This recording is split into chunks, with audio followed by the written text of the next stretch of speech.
Agora a gente detalha a dimensão das sanções previstas pela Lei Magnitsky. Nós conversamos com o Arthur Igreja, especialista em tecnologia e inovação, a quem eu agradeço pela presença aqui na CNN. Muito obrigado, professor. Boa noite.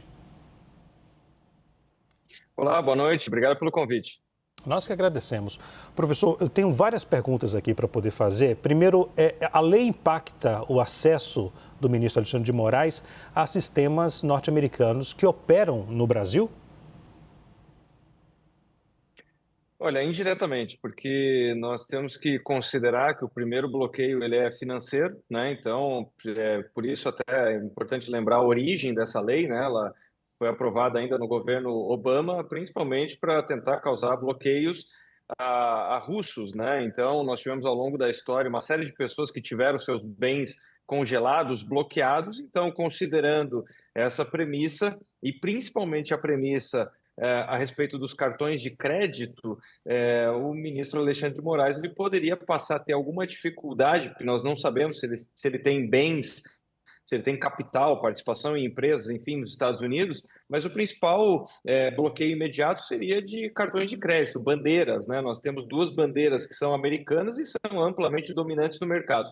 Por que eu estou falando isso? Porque o uso desses cartões de crédito ele poderia ser usado para assinar uma série de serviços online. Então, quer dizer, pode não acontecer um bloqueio direto das plataformas, mas caso ele faça uso de cartões pessoais para fazer o uso de serviços premium ou não dessas plataformas, ele poderia aí ter uma dificuldade no acesso, mas não implica diretamente, num primeiro momento, a impossibilidade do acesso de redes sociais, de qualquer tipo de aplicativo. Isso não está previsto a priori na lei. Agora, tem um segundo comentário que eu acho que é importante.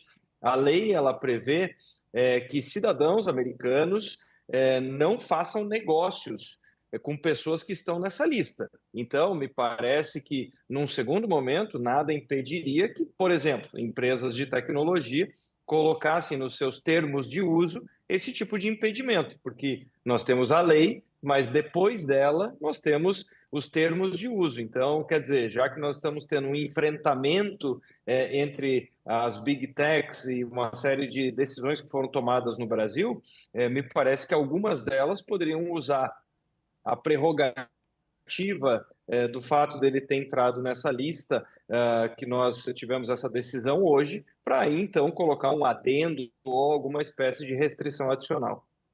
Professor, em relação, portanto, a essa lei Magnitsky, um ponto que o senhor citou na última fala, na sua resposta, foi em relação a empresas norte-americanas. Nesse caso, professor, eu destaco aí sobre as sanções secundárias, que são preocupantes também. Por quê? Uma empresa norte-americana que presta um serviço a uma empresa brasileira, ela pode, por exemplo, suspender o serviço caso a empresa brasileira preste algum serviço ao ministro?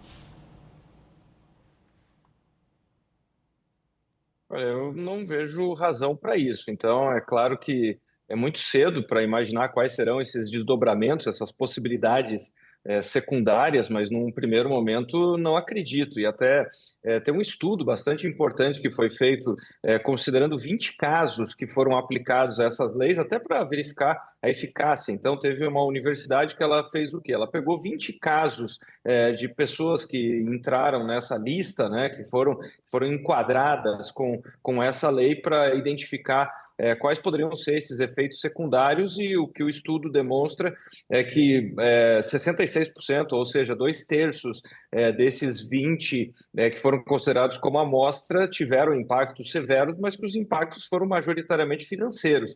Então, nós não temos um histórico de um escalonamento a partir disso, mas volto a dizer que é muito cedo para afirmar qualquer coisa, porque nós estamos vendo realmente um agravamento, uma escalada dessa tensão entre Brasil e Estados Unidos. Então, não há histórico a respeito disso, mas eu também não descarto essa possibilidade.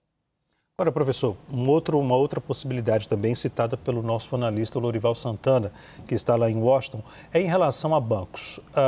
Bancos não podem fazer operações de câmbio caso o ministro tenha uma conta em um determinado banco, que pode ser brasileiro, pode ser estatal, mas caso isso aconteça, há uma restrição em relação a operações de câmbio envolvendo o banco? Isso pode ser suspenso?